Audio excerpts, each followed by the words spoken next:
benda yang harus. Okey, dia tanyakan tadi, kita dah sebut tadi adat tak perlu niat. Kita makan, kita basuh kaki, kita mandi pagi-pagi, macam mana benda harus adat itu nak jadikan ibadat? Betul, kita niatkan.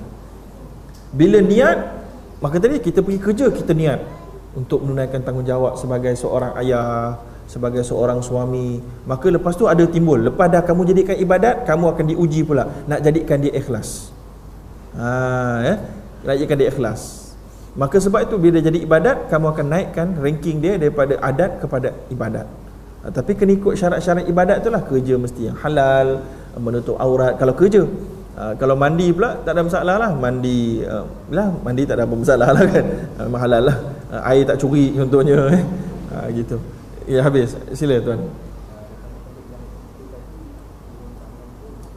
Oh saya tak jawab ni. Okey, ditanyakan balik. Saya bagi contoh tadi. Kita turun daripada solat tadi, nak turun tangan dulu, dua tangan atau dua kaki, dua lutut dulu, kan? Maka ini ada ikhtilaf di kalangan ulama fiqah.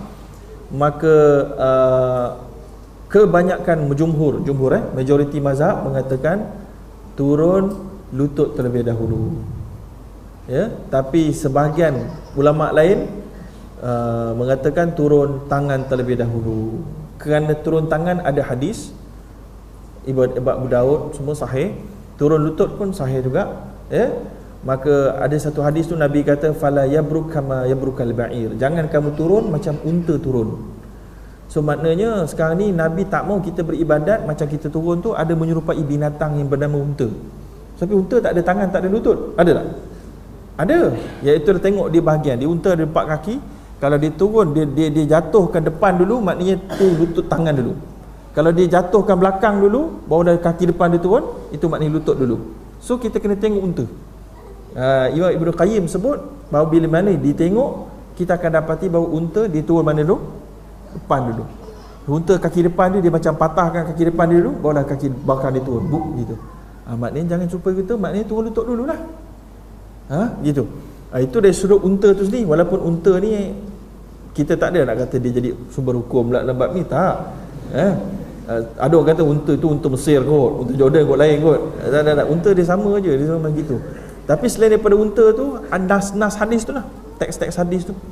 Jadi kesimpulan saya, siapa turun tangan dulu ada hadis, siapa turun lutut dulu itu majoriti punya mazhab, dan dua-duanya boleh. Kalau tuan-tuan belajar, tuan-tuan tiba-tiba yakin sangat dengan turun tangan dulu. Tapi kalau tuan-tuan yakin dengan dua-dua, boleh. Rakaat pertama turun lutut dulu, rakaat kedua turun tangan dulu, boleh. Dulu boleh. Tapi kalau tuan-tuan sakit lutut, turun tangan dulu, boleh. Walaupun tuan-tuan beriman dengan lutut dulu tapi sakit lutut, boleh. Ya, boleh begitu. Wallahu alam. Sila tuan. Waalaikumsalam.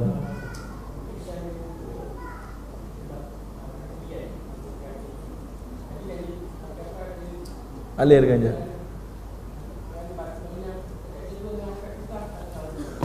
Okey. Baik, dia tanyakan soalan yang patutnya belum masuk lagi topik ni. Tapi nak lompat topik lah tu, kan?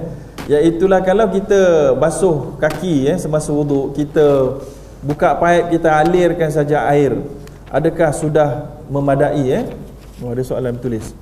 Adakah sudah memadai? Jadi kalau kita nak beri pendapat dalam bab ini, kita kena rujuk kepada apa yang Nabi ajarlah. Maka Nabi SAW ajar kita bila kita ambil wuduk. Saya nak bawakan dia. Menurut jumhur ulama, iaitulah kita kena gosokkan kaki. Gosokkan. Jadi semua basuh disepakati oleh ulama 3 kali ulang. Basuh muka 3 kali, thalathan. Sunat. Tangan basuh 3 kali. Tangan 3 kali, kaki 3 kali. Kepala khilaf. Sebahagian ulama kita akan masuk nanti. Tapi ni saja nak bagi gambaran sikit. Sekali. Kepala sekali. Kaki 3 kali. Dan 3 kali itu pula perlulah digosokkan. Digosokkan. Ini adalah pendapat 3 mazhab. Iaitulah mazhab Hanafi, mazhab Syafi'i dan mazhab Hanbali. Mazhab Maliki saja yang kata gosok itu sunat. Jadi kalau orang buka paip dulu kaki dengan ni tak gosok, 3 mazhab out, 1 mazhab okey, mazhab Maliki je okey. Nampak? So nak buat yang mana? Baik gosok tuan-tuan, selamat. Boleh faham Itu dia. Yes. Apa dia? Hoof. Hoof lain pula. Hoof tak boleh gosok lah. Hoof dia sapu je gitu. Hoof ni selipar stokin getah. Macam stokin getah tu. Dia sapu kat atas saja. Dia tak boleh gosok hoof tu. So itu dah lain lah. Okey, lain soalan?